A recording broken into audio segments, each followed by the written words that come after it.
buenos días a todos. Soy Victoria Ribó y voy a presentar acerca de las alteraciones congénitas del nervio óptico. Las alteraciones congénitas del nervio óptico corresponden a un grupo heterogéneo de patología e implican un amplio diagnóstico diferencial, tal como pueden ver en la pantalla. Es un desafío diagnóstico por lo mismo y además de eso es muy importante establecer las asociaciones sistémicas y particularmente neurológicas que éstas puedan tener. En general y a grandes rasgos se van a manifestar con disminución de la agudeza visual, estrabismos y onistagmus. No obstante lo anterior, hay algunas de estas patologías que están enumeradas en la lista que se pueden presentar con agudeza visual normal.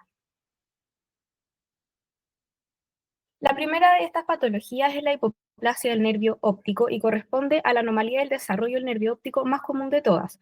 Está entre las tres principales causas de ceguera infantil en Estados Unidos y no existe predilección por sexo.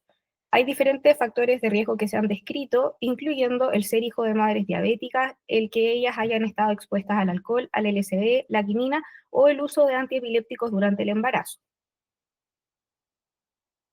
Se asocia a síndrome alcohólico fetal, por lo tanto, y también se asocia a anomalías del sistema nervioso central, además de anomalías endocrinológicas.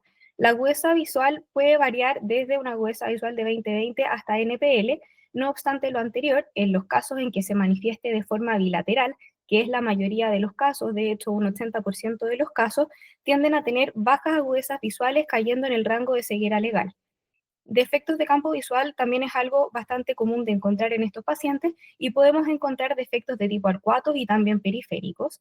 Como les decía recientemente, pueden ser unilaterales, bilaterales en la mayoría de los casos, segmentarias. En este punto se habla de un topless optic disc en la mayoría de la bibliografía revisada y eso hace referencia a que justamente es una alteración localizada y se ve en hijos de madres diabéticas tipo 1. Tipo 1. Existen casos bilaterales que también pueden tener presentaciones asimétricas. En las imágenes que ven arriba, eso corresponde al caso clínico de un paciente con una hipoplasia de nervio óptico de carácter unilateral. Vemos que el nervio óptico derecho es de características totalmente fisiológicas, mientras que el nervio óptico izquierdo es un nervio óptico hipoplásico. En la gran mayoría de los casos van a ser discos ópticos pequeños, pero existe un grupo de pacientes que son la minoría en los que pueden tener un tamaño normal asociado a una excavación incrementada, sobre todo en aquellos pacientes con antecedente de leucomalacia periventricular. Respecto a los hallazgos fundoscópicos, una de las cosas más características por lejos es encontrar el signo del doble anillo. Como pueden ver acá, va a corresponder a un ribete que es hipopigmentado respecto al nervio y a la retina circundante. Además de eso, hay que conocer las proporciones anatómicas y en ese sentido establecer una relación que se va a dar entre la cabeza del nervio óptico y el centro de la fobia. En ese sentido, la relación que está dada entre la cabeza de la fobia partido por el diámetro de la cabeza del nervio óptico generalmente va a ser mayor a 3 en estos pacientes. Además, en la gran mayoría de los casos hay una tortuosidad vascular retinal asociada. Como les decía al principio de la presentación, en estas patologías es muy importante tener presente las asociaciones sistémicas que puedan implicar. En este caso, disfunción hipoficiaria con las alteraciones endocrinológicas consecuentes, además de displasia septo-óptica, como se puede ver en este caso, existe en estos síndromes, que también se conoce como síndrome de Morsier, una agenesia de cuerpo calloso y además una ausencia de septum pellucidum, tal como se puede ver en esta resonancia. Por lo tanto, es de regla solicitar en estos pacientes tanto un estudio endocrinológico como también una resonancia magnética. Ahora les voy a hacer una pregunta para quien quiera participar. Esto es algo que se encontraba contenido en el texto que envió el doctor el otro día que les compartí.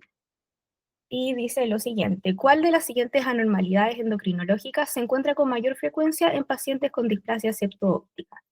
A, un déficit de TSH, B, hiperprolactinemia, C, déficit de hormona del crecimiento, D, déficit de LH, FSH en pacientes de sexo femenino.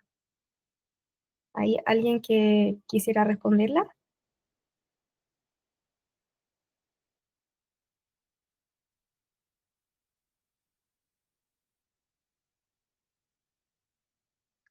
De partida pudieron leer el texto. Para los que no lo hayan hecho, el texto es bien amigable y está muy bien redactado. ¿Ah? Es que no puedo ver nada, no veo la presentación.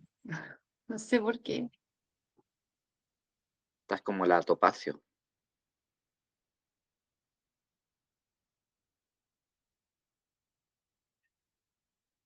De todas maneras, la puedo contestar. Lo importante, esta es una pregunta que es tipo CAP también, entonces es una información que es importante conocer y la respuesta es el déficit de hormona del crecimiento.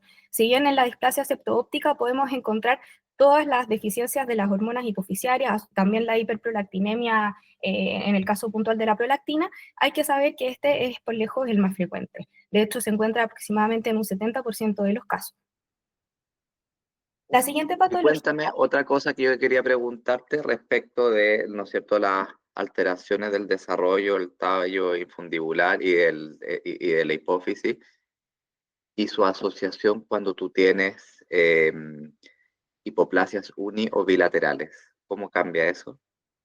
En la mayoría de los casos, en los pacientes con alteraciones bilaterales tienden a estar asociados a más alteraciones también neurológicas, además de peores outcomes en términos de agudeza visual. Claro, pero tienes que considerar que tú puedes tener compromisos uni o bilaterales, a veces son bilaterales pero muy asimétricos, y en verdad el compromiso bilateral tiene el doble de alteraciones neurológicas y endocrinas. Sí, Sin embargo, estamos hablando de como un 60-30, es decir, si tú tienes unilaterales alrededor de un 30%, entonces tampoco es. No es cuando si tú la ves unilateral, tú igual tienes que pedir todo el estudio y con el mismo nivel ¿no es cierto?, de nervios, ¿no es cierto?, para poder resolverlo rápidamente, porque aquí estamos hablando de alteraciones que pueden incluso comprometer la vida del paciente. así es de regla solicitar los estudios tanto endocrinológicos como imagenológicos, En uni o bilateral. en todos los casos. Y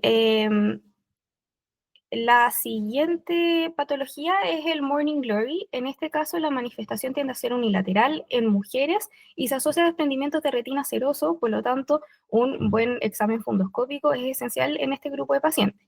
Se asocia también a otras complicaciones como el desarrollo de membranas neovasculares coroideas y otras alteraciones también que es fundamental tener siempre presentes como el encefalocelia basal, el síndrome de Face y la enfermedad de Moya Moya.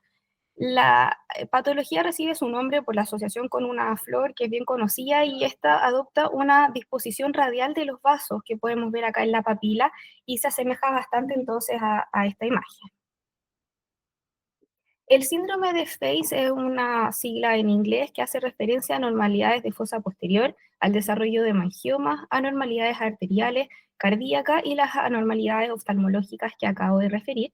Y por otra parte, la enfermedad de Moya Moya es una asociación sumamente importante respecto de la implicancia que incluso pudiera ser vital en algunos casos, dado que en esta patología lo que uno ve es un estrechamiento progresivo del lumen de la carótida interna y en este caso además se desarrollan colaterales en todo el territorio de la base cerebral, pudiendo por lo tanto manifestarse como una causa poco frecuente de accidentes cerebrovasculares. Acá también incluye una pregunta y la pregunta también estaba incluida en ese texto y se refiere a qué porcentaje de los pacientes con anomalía Morning Glory se puede encontrar un DR seroso. En este caso la importancia es también tener presente más o menos en cuántos pacientes se manifiesta, no obstante también, al igual que en el caso anterior, es de regla en todos estos pacientes solicitar una resonancia y siempre con un componente angiográfico, vale decir una angioresonancia debido a la asociación con el moya moya. No sé si hay alguien que se acuerde del porcentaje, si no igualmente lo puedo mencionar. Era como un 30%. Perfecto, Sí, sí, súper bien. Es un 30%, entonces quiere decir que hay un tercio de los pacientes en los que vamos a encontrar esta manifestación, así es que así de importante es la asociación con el desprendimiento de retina seroso. El siguiente es el coloboma de nervio óptico y esto se refiere a un cierre incompleto de la fisura embrionaria. Se asocia también a coloboma de iris, a coloboma corioretiniano adyacente o bien periférico, e incluso se puede asociar a la presencia de coloboma de párpado. Puede manifestarse de forma unilateral, bilateral y en estos casos suele ser de carácter asimétrico. Y el coloboma corioretiniano igualmente se asocia a riesgo de desprendimiento de retina seroso. Acá podemos ver unas imágenes y cómo se manifestaría el coloboma, siendo un importante diagnóstico diferencial de, por ejemplo, el Morning Glory, además de las otras patologías. Otra pregunta de esta patología que también estaba en el texto es a cuál de los siguientes síndromes se puede asociar la presencia de un coloboma de nervio óptico. A, síndrome de Face; B, Charles-Bonnet; C, Church; D, síndrome de Horner. Church. Sí, Chart. Súper, se asocia al síndrome de Church, y el síndrome de Church se caracteriza por tener también un montón de patologías sistémicas asociadas que también pueden tener compromiso vital. En ese sentido, lo más frecuente va a ser encontrar alteraciones oftalmológicas. Esto varía un 75 un 90% de los casos, y se puede encontrar no solamente las alteraciones descritas, sino que además compromiso de nervios craneales, como por ejemplo parálisis facial, con el compromiso corneal que pueda haber consecuente de ello. Y las patologías cardíacas serían las siguientes en frecuencia, de un 75 un 80% de los casos, y en estos casos generalmente van a ser patologías congénitas, ¿verdad? Como la tetralogía de Fallot. También se pueden encontrar discontinuidades del arco aórtico o alteraciones del septum atrioventricular.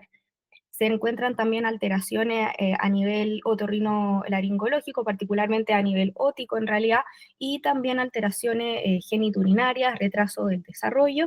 Hay que buscar todas estas asociaciones, a incluir una imagen un poco de la fase de una paciente con Chart para tener un poco la imagen de cómo podrían verse estos pacientes. El PIT de nervio óptico es la siguiente patología a la que me voy a referir. También se habla de foseta de nervio óptico y se da en una frecuencia de 1 por cada 11.000 personas. Generalmente se va a dar en pacientes adultos jóvenes entre la segunda y tercera década de la vida, y se manifiesta la mayoría de las veces de manera unilateral, pero en un 15% de los pacientes puede tener manifestación bilateral igualmente. En la mayoría de los casos la ubicación va a ser inferotemporal, tal como se puede ver en este fondo de ojo. Ahí es donde podemos encontrar el PIT, y en hasta un 50% de los casos se puede complicar con una maculopatía asociada a un PIT de nervio óptico. Acá incluye un caso clínico, un paciente de sexo masculino de 30 años, sin antecedentes mórbidos, que consulta por un cuadro de disminución de agudeza visual asociado a metamorfopsia. Al fondo de ojo se observa una distorsión macular asociada a las características del nervio óptico que se muestran en la retinografía. Por lo tanto, acá tenemos un fondo de ojo de un paciente que tiene esta alteración del nervio, que como ya sabemos corresponde a un PIT de nervio óptico, y podemos ver una ausencia del brillo foveal. Entonces, referido a la complicación macular de estos pacientes, la pregunta es: ¿cuál es el mecanismo que lleva a que la paciente tenga una disminución de la agudeza visual? Una isquemia del nervio óptico, un desprendimiento de retina seroso, oclusión de arteria cilioretinal o maculopatía hipotónica.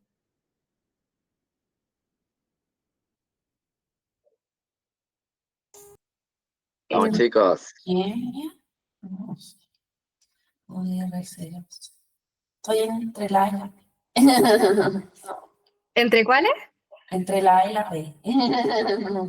Ya, súper, es la B. ¿Puedes leer de La nuevo? B de Es R. un DR seroso. En general, estas patologías, como las que nombré antes también, se asocian a un desprendimiento de retina seroso, y es importante entonces tenerlo en consideración, al igual que como mencionábamos antes, que súper bien respondió la Pasqui en un grupo de pacientes de un 30%, y si es que sumamos las principales patologías puede abarcar hasta un 50% del total de los pacientes.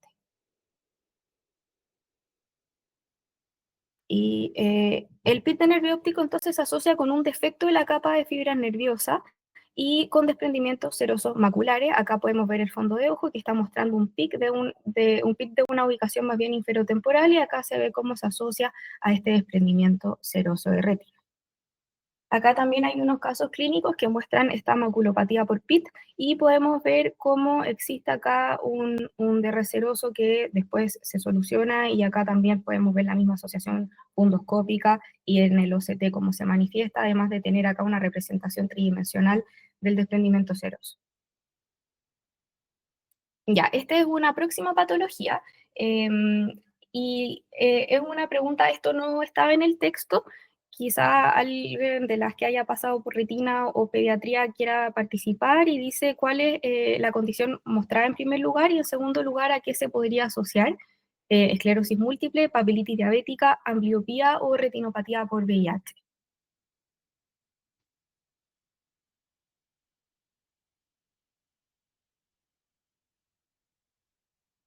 Me mandaron pantallazo.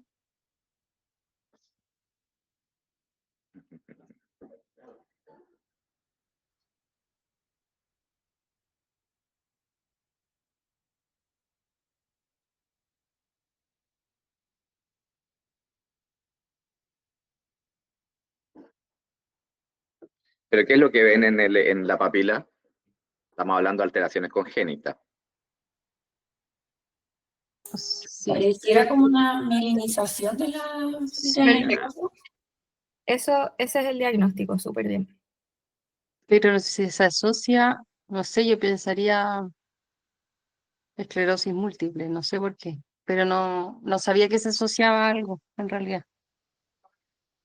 Ya, perfecto. Entonces, esto se asocia a ambliopía y la asociación con ambliopía está porque en general induce alto astigmatismo en los pacientes. Esto es bien importante porque en general no solamente en la mielinización de fibras ópticas, sino que en todo este grupo de patología hay que tener presentes los casos en que pueden hacer ambliopizantes para poder hacer un tratamiento oportuno en estos pacientes, ¿verdad? Y particularmente la mielinización de fibras ópticas es algo que se da con cierta frecuencia y que hay que tener en consideración. La mielinización de la capa de fibras nerviosas suele darse de manera aislada y se asocia con miopía ipsilateral, ambliopía, como conversábamos recién, estrabismo en hasta un 66% de los casos, y también otras afectaciones oculares, incluso se han descrito algunos links con queratocono y otras patologías, y también asociaciones sistémicas. Entonces, nuevamente, acá hay que buscar el link, pero hay que tener presente que la mielinización de fibras ópticas es una condición aislada. Esto quiere decir que no es que en estos pacientes haya que hacer un estudio sistémico, pero sí tenerlo en consideración. Se asocia con síndrome de Turner, epilepsia, trisomía 21, además de craniosynostosis. La papila inclinada es otro de los diagnósticos y se da en un 0.4 a un 3.5% de los pacientes. Se caracteriza por ser un trastorno no progresivo. En general el compromiso va a ser nasal. Veíamos en el PIT que en general este tenía una ubicación inferotemporal, ahora nasal. Se asocia con el síndrome de Goldenhar o óculo-aurículo vertebral y también a ceguera nocturna estacionaria congénita en algunos pacientes. Es importante distinguir y saber que existe la papila inclinada, que es de carácter congénito, y que por otra parte tenemos la papila inclinada a alta miopía, pero en estos pacientes las manifestaciones difieren. La papila de Bergmeister es otro de los diagnósticos diferenciales y es una forma de persistencia de la vasculatura fetal. Y vamos a encontrar la persistencia de un tejido glial peripapilar remanente que vendría de la arteria hialoidea. Acá tenemos una imagen fundoscópica y podemos ver entonces ese tejido glial remanente que da el aspecto característico. La megalopapila se trata de un disco óptico que tiene un diámetro incrementado y dependiendo de la bibliografía se hace referencia a que es de más de 2.1 milímetros o más de 2.5 milímetros, pero en términos generales está por sobre las 3 desviaciones estándar del diámetro mayor normal. Y tenemos dos tipos, en la que vamos a encontrar un aumento idiopático de un disco que tiene una apariencia normal versus un aumento de un disco óptico ya displásico. Es fundamental establecer el diagnóstico diferencial con glaucoma y con atrofia óptica, y en este sentido sabemos que el campo visual es una buena herramienta. No obstante, en los pacientes con megalopapila el campo visual puede estar alterado y muchas veces va a presentar un escotoma central. Ahora, la diferencia con el glaucoma es que, por supuesto, el defecto va a ser de tipo no glaucomatoso. El estafiloma peripapilar es otra de las patologías que también estaba incluida en el texto y se trata de una excavación posterior de la esclera que rodea el nervio óptico. Existe una alteración del epitelio pigmentario de la retina circundante, tal como se puede ver en la imagen adjunta, y no existe un tejido glial central. Generalmente se va a manifestar de forma unilateral. La aplasia papilar puede ser uni o bilateral y se asocia con diferentes alteraciones oftalmológicas, incluyendo microoftalmos, esclerocórnea, cataratas, colomas de iris de cuerpo ciliar coroides, displasia retiniana, defectos retinianos lacunares y también puede existir un grado de neovascularización. De nuevo, acá es importante saber que hay una asociación con endocrinopatías y malformaciones del sistema nervioso central, y acá es por lejos mayor la asociación con las patologías que son de carácter bilateral. Tal como podemos ver en esta imagen fundoscópica, se puede ver simplemente que existe una ausencia de la papila, o bien lo que se puede ver es un tejido blanquecino en la zona que debiese corresponder a la localización papilar. Lo que sí, siempre vamos a encontrar que hay una ausencia de los vasos centrales retinianos. El melanocitoma de nervio óptico tiene un escaso o nulo potencial de crecimiento y en general va a afectar a la cabeza del nervio óptico y también a la retina adyacente. Acá tenemos una imagen donde vamos a ver este carácter pigmentado de la lesión, tal y cual como se describe acá en la cabeza del nervio, un poco también puede llegar a tomar la retina circundante. El síndrome papilorrenal corresponde a una digenesia vascular de carácter hereditario, se asocian mutaciones del gen PAX2 y es de carácter autosómico dominante. Los vasos centrales de la retina son bien característicos. Acá podemos ver en esta imagen del fondo de ojo que tienen una emergencia desde los polos tanto superior como inferior del nervio. Y hay múltiples arterias ilioretinales, que también es otra de las características que permiten reconocerlo al fondo. Se asocia a hipoplasia renal, esto puede evolucionar a una insuficiencia renal y a una falla renal, y de nuevo aquí está la importancia de la asociación con las alteraciones a nivel sistémico, hipoacusia de tipo neurosensorial en algunos de estos pacientes, y es fundamental solicitar ecografía renal, además de pruebas de función renal. La digenesia vascular, por lo tanto, es tanto a nivel ocular como a nivel renal, en términos fisiopatológicos. ¿Y a qué se parece, perdón, esa papila de ahí, la papila anterior, ¿no es cierto?, del papilo renal, de las alteraciones que hemos visto anteriormente? ¿A Al cuál Morning podríamos decir? Glory se parece. ¿Perdón? Al Morning Glory se parece. Pudiese parecerse al Morning Glory, pero fíjate que A lo ahí de la la distribución de papilla. los vasos es muy importante. El Eso. Morning Glory tiene distribución radial Ujú. y tiene gliosis al centro, ¿no? Entonces aquí pareciera que es una papila grande con una excavación Eso. grande, es decir, la Como una mega excavación está papila. dentro del nervio. Porque a mí, o sea, una megalopapila, el otro día vimos con el doctor Berger y como que me costó mucho ver si es normal o patológica en el fondo, como porque no es tan fácil, por lo menos para ojos no entrenados, tan entrenados, distinguirla. Como que igual nos costó, pero seguimos eso, como los vasos, la inflexión de los vasos. Y ahí. Claro. Bueno, y lo otro es un coloboma. Aquí estamos con un nervio que es anormalmente grande. Tenemos que la excavación está dentro del nervio, es decir, no es que el nervio esté dentro de la excavación, sino que la excavación está dentro del nervio. ¿Ya? Entonces, ahí el diagnóstico diferencial es de coloboma.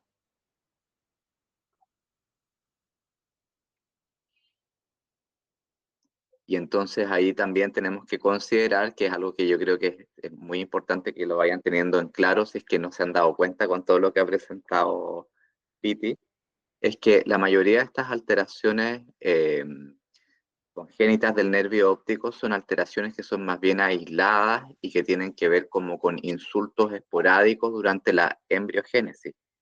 Pero hay una condición que sí se asocia a síndromes genéticos y que por lo tanto hay que ir a buscar de forma mucho más dirigida, y que es en este caso los colobomas. Los colobomas en general se asocian a cuadros genéticos, que después podemos hablar un poquitito más de eso, y o sea, tienen mucha más asociación genética, y por lo tanto el estudio que vamos a hacer por esa área es mucho más importante que lo que vemos en las otras alteraciones del desarrollo del nervio óptico. Súper. Entonces, el pseudopapilema es un diagnóstico diferencial que también tenemos que tener en consideración. Puntualmente, acá la patología que se engloba en este grupo son las drusas de nervio óptico y corresponden a un 0,3% en términos de frecuencia. Son mayormente bilaterales en un 80% de los casos y se pueden presentar ya sea de forma esporádica o bien de forma hereditaria, y en este caso de carácter autosómico dominante con penetrancia incompleta. A la microscopía electrónica, lo que se ha encontrado es que se ven calcificaciones mitocondriales intracelulares que tienen que ver con el desarrollo y con la composición de las mismas, y tienen una evolución dinámica, vale decir, en la infancia, en general tienen un carácter enterrado. Se habla de enterradas o profundas para distinguir de las superficiales, pero existe un 60% en que van a persistir enterradas en la adultez, y acá se puede ver también la diferencia y cómo se ven cuando están de nuevo enterradas o profundas. En este caso vamos a encontrar arterias ciliorretineanas en un 20 o un 40% de los casos, shunts optociliares en un 4 o un 6%, y existen diferentes exámenes que nos pueden ayudar a identificarla, incluyendo la ecografía modo B, donde principalmente se van a encontrar drusas calcificadas. En la autofluorescencia se van a ver más que nada las drusas superficiales en comparación a las profundas, y el OCT es un examen que puede ayudar a constatar una pérdida de la capa de fibras nerviosas de la retina, pero no es algo que debería ocuparse como en el fondo para establecer el diagnóstico por sí solo. El EDI-OCT se ha visto que tiene un mucho mejor rendimiento y que ayuda a cuantificar el tamaño de las drusas, y en el TAC se pueden identificar las drusas calcificadas. Ahora, el TAC tampoco es algo que debiera ocuparse para el diagnóstico, puesto que puede ser que la drusa quede entre cortes del escáner y por lo tanto no pase desapercibido. Defectos de campo visual también se pueden encontrar, y es súper importante establecer la asociación con algunas patologías vasoclusivas, como sería la neuropatía óptica isquémica anterior de carácter no arterítico, y en algunos casos oclusión de vena central de la retina y arteria central de la retina. Se ha visto en un 2 a un 10% de los casos también que hay hemorragia retiniana sin existencia de neovascularización subretiniana, y es fundamental hacer un seguimiento oftalmológico seriado. O sea, esta otra patología que también es de carácter aislado, pero es importante en términos oftalmológicos ir haciendo el seguimiento correspondiente, sobre todo por esta asociación con patologías vasoclusivas. Acá tenemos una tabla que establece el diagnóstico diferencial entre un papiledema incipiente y las papilas por drusa, particularmente las que son de carácter enterrado profundo, y vemos que estas drusas tienden a tener disco pequeño y sin excavación, a diferencia de del papiledema propiamente tal incipiente, donde hay una pérdida de la excavación, en los casos un poco más avanzados. En las drusas la elevación solamente afecta a la papila, mientras que en el otro caso se va a extender un poco también a la retina peripapilar. En el caso de las drusas hay vasos que van a ser visibles a nivel del margen del nervio, mientras que en el papiledema vamos a ver que hay un borramiento de estos. Los patrones de la ramificación van a ser anómalos en las drusas, y en el caso del papiledema la configuración de la vasculatura está conservada. En las papilas no hay ingurgitación venosa, no hay exudado, y el pulso venoso puede estar presente o bien ausente, mientras que en el papiledema va a haber ingurgitación venosa, presencia de exudado y ausencia de pulso venoso espontáneo. A modo de conclusión, hay que tener siempre en consideración el amplio diagnóstico diferencial que representan, y por lo tanto el desafío diagnóstico también que conllevan. Las asociaciones sistémicas siempre tenerlas presentes, sobre todo las que son de carácter vascular endocrinológico y por supuesto del sistema nervioso central, como vimos por ejemplo en la hipoplasia de nervio óptico, y que siempre hay que solicitar los estudios correspondientes y reconocer y tratar los casos de ambliopía, como también conversamos, puesto que esto puede prevenir complicaciones a futuro para estos pacientes. Muchas gracias.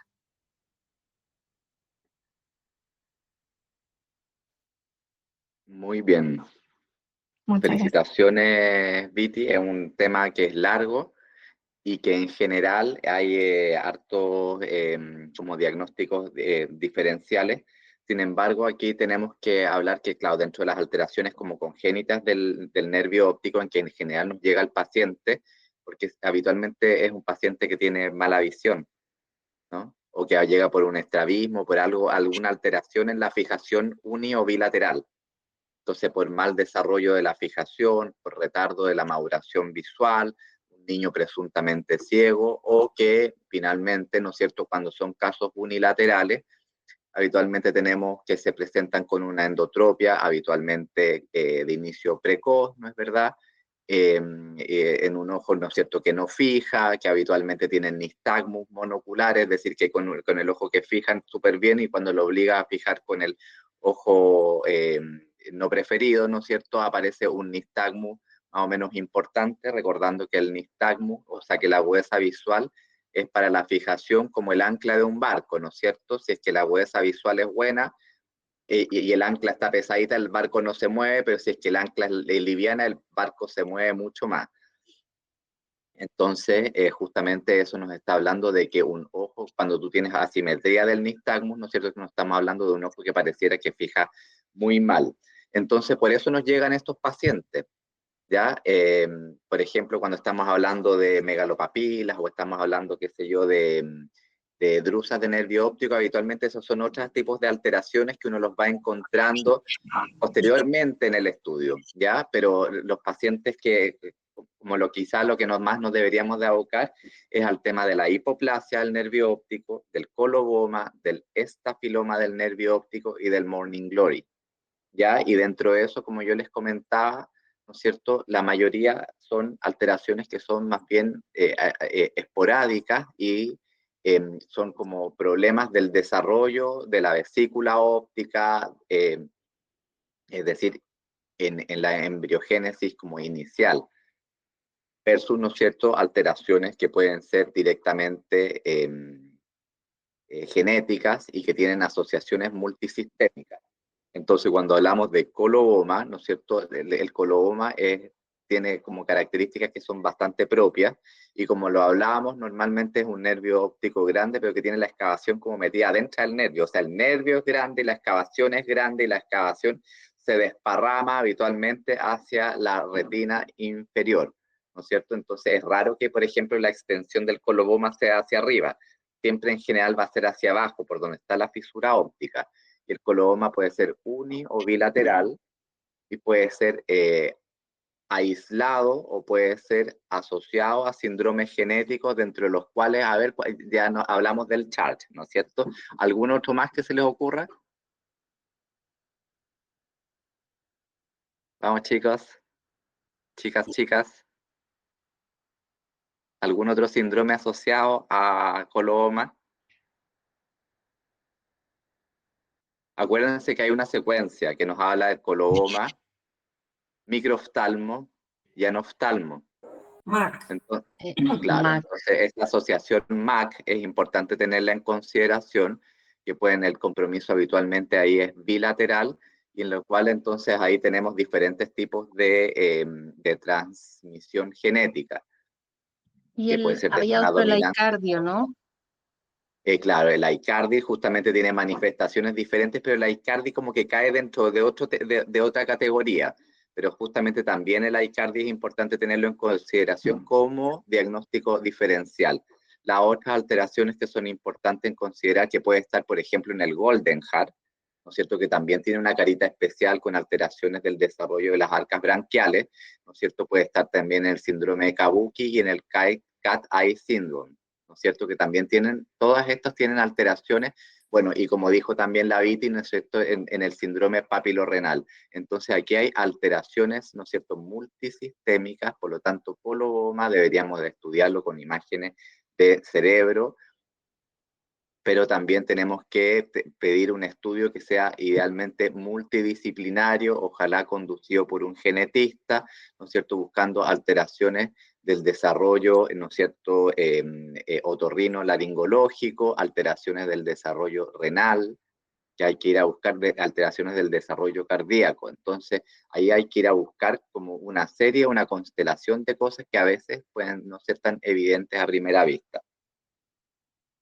Hipoplasia de nervio óptico, en cambio, es diferente. Como les decía la Viti, es difícil a veces darse cuenta, porque a veces el nervio óptico es una cochina chica que está metido en lo que debería ser el nervio óptico. Entonces queda como la excavación, por decirlo así, queda el hoyo en la retina de donde debería ir el nervio óptico. Entonces se ve como la esclera, y en el fondo de ese como excavación está un nervio óptico chiquitito, ¿ya? Pero entonces uno se da cuenta de que los vasos tienen una distribución más o menos anormal, son un poco tortuosos, y si es que uno lo mira con mucho detalle, se da cuenta que el nervio óptico es una cochina chica que está enterrada ahí, ¿no es cierto?, en donde debería ser el nervio óptico normal, ¿ya? Entonces muchas veces pasan por nervios ópticos que son atróficos o nervios ópticos excavados, y en verdad lo que tenemos es una hipoplasia del nervio óptico. Tal como les comentábamos, pueden ser uni o bilaterales, y lo frecuente es que sean asimétricas, y por lo tanto aquí, al igual que en el coloboma, lo más importante es, punto uno, buscar las asociaciones sistémicas, que como bien dijo la Viti, son alteraciones del desarrollo, ¿no es cierto?, de la línea media del cerebro, todos los, ¿no es cierto?, estructuras de sustancia blanca que conectan ambos hemisferios, y que en este caso también forman el infundíbulo y el tallo hipofisiario. Entonces ahí tenemos que estar bien atentos a que hayan alteraciones endocrinológicas y mandarlo rápidamente al endocrinólogo, idealmente pedir la resonancia. Ahora tenemos que considerar que muchos de estos chicos también tienen otro tipo de alteraciones del desarrollo psicomotor y, ¿no es cierto?, llegar y pedirle a una guagua recién nacida una resonancia con anestesia general, a veces también uno como que sobre todo cuando no estáis muy seguros de lo que estáis viendo, se le aprieta un poco el corazón. Entonces sí hay que tratar de asociarse, ¿no es cierto?, con otros colegas de otras especialidades, con un neurólogo infantil, ¿no es cierto?, que le revise por otros lados, ¿no es cierto?, pedir quizá a veces pruebas inicialmente endocrinológicas que son de sangre y después esperar que esté más grande para pedir la resonancia cuando ya se esté acercando al año de vida, ¿ya? Eso por ese lado. Con respecto del Morning Glory, entonces yo quiero asociar ahí el Morning Glory, ¿no es cierto?, con el estafiloma del nervio óptico y quizá con el PIT. Entonces aquí tenemos que es un problema específicamente como de la esclera posterior, principalmente como del área de la lámina cribosa. Entonces, tanto en el Morning Glory como en el PIT tenemos defectos de la lámina cribosa que permiten entonces que se produzcan estos problemas como de que se pasa el agua, ¿no es cierto? Y entonces tenemos estos desprendimientos serosos de retina, porque hay un problema ahí. Entonces, habitualmente tienen que ver con una disrelación entre la presión intraocular y la presión, ¿no es cierto?, del líquido cefalorraquídeo. Y por ahí entonces se pueden producir de alguna manera esos exudados, ¿no es cierto? Por el contrario, a veces puede ocurrir al revés, que se producen prolapsos vítreos hacia atrás, como si fueran como un quiste ocular, ¿no es cierto? Porque puede, dependiendo de la disrelación que pueda existir. En el caso del síndrome Morning Glory, las alteraciones en verdad son bien características, un nervio óptico que habitualmente el nervio óptico está metido en la excavación.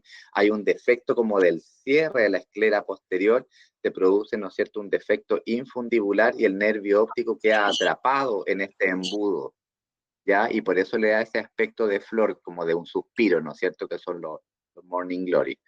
Y en este caso los vasos son radiales y tenemos, ¿no es cierto?, la glía al medio. Las alteraciones son súper importantes, como dijo la Viti, alteraciones vasoclusivas que pueden ser progresivas y que es importante tenerlas demostradas, pero también los encefaloceles basales. Y entonces estos niños también tienen alteraciones en la cara que te van dando ciertas características, ¿no es cierto? Tienen alteraciones en la nariz, alteraciones en el desarrollo de la boquita, habitualmente tienen un pit aquí en el labio superior, y en el nervio óptico tú puedes ver el Morning Glory, pero tú puedes tener como un defecto, como una atrofia corioretinal inferior, parecido como a un tú dices, mira, esto será Morning Glory o será un coloboma, ¿no es cierto? Porque los colobomas se van hacia inferior, porque habitualmente tienen como un área de atrofia corioretinal inferior. Cuando tienen esa B inferior en el Morning Glory, habitualmente se asocian también a encefaloceles basales, que hay que ir a buscarlos. Entonces ahí la resonancia nuclear magnética del cerebro y la angioresonancia vienen, pero que de regla, para ir a buscar ese tipo de alteraciones en el Morning Glory. Como yo les comentaba, tanto Morning Glory como estafiloma son alteraciones que habitualmente son unilaterales y esporádicas. En cambio, en coloboma tenemos que ir a buscar las asociaciones sistémicas, o sea, las asociaciones genéticas, ¿ya? Doc, ¿le puedo hacer una pregunta Dale. sobre eso a partir de un caso que me llegó una paciente como de 50 años que tenía coloboma corioretinal y de iris bilateral Ujú. y además tenía una colangitis biliar primaria? Y dije como, o sea, Ya. ¿tendrá muy mala suerte esta señora o habrá alguna asociación? Porque busqué y no encontré ninguna, pero no sé si es que habrá No. escuchado, Mira, me puede faltar información en verdad, pero hasta donde yo sé, no. Yo creo que son asociaciones diferentes. o sea, muy mala Sí, suerte la sí. señora. Claro, es mala suerte, sí. Ya, eso. Exacto. Ahora, claro, cuando tú, por ejemplo, en un niño, porque aquí estamos en una esfera un poco oftalmopediátrica, ¿no? Entonces, claro, tú tienes una señora adulta que tiene debutó, que tiene, claro, esta alteración genética, o sea, esta alteración congénita de la papila, desde guagua, más, como te digo, esta alteración, ¿no es cierto?, de la vía biliar. En los niños, ¿no es cierto?, que tienen ictericias precoces y que las comienzan a estudiar, ahí está el síndrome de Alagille. El síndrome de Alagille también puede tener, como te digo, alteraciones en el desarrollo del polo anterior, que habitualmente es el neurotoxón posterior, y pueden tener alteraciones también de la papila. pero no son colobomas en ningún caso. Y entonces cuando tú estás estudiando ictericia neonatal, más, ¿no es cierto?, alteraciones oculares, ahí como que el primero que te sale es síndrome de Alagille, pero nada que ver con tu caso.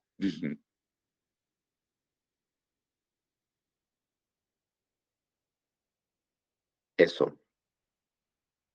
Entonces, chicas, a no olvidar las alteraciones congénitas de papila. Habitualmente, como les digo, estamos en el contexto de un niño que tiene un retardo en el desarrollo de la fijación uni o bilateral, es decir, en el contexto de un niño presuntamente ciego o que no fija con un ojo o que debuta con un estrabismo de inicio habitualmente precoz, ¿no es cierto?, con una asimetría muy importante en la fijación entre ambos ojos. Y eso es lo que nos hace pensar, ¿no es cierto?, que una de las causas puede ser entonces una alteración congénita de la papila. El diagnóstico es oftalmológico, ojo, es oftalmológico, y en base a eso se orienta el estudio, ¿ya? Es decir, el diagnóstico no es imagenológico, es oftalmológico, y en base a eso hay que dirigir el estudio. Apoyarse de los colegas de otras especialidades, por cierto. Muy bien, yo creo que estamos como en la hora. Que tengan un excelente día y nos vemos el próximo mes. Deberíamos de tener otro tema con Victoria, ¿no es cierto? Algo relacionado al estrabismo seguramente.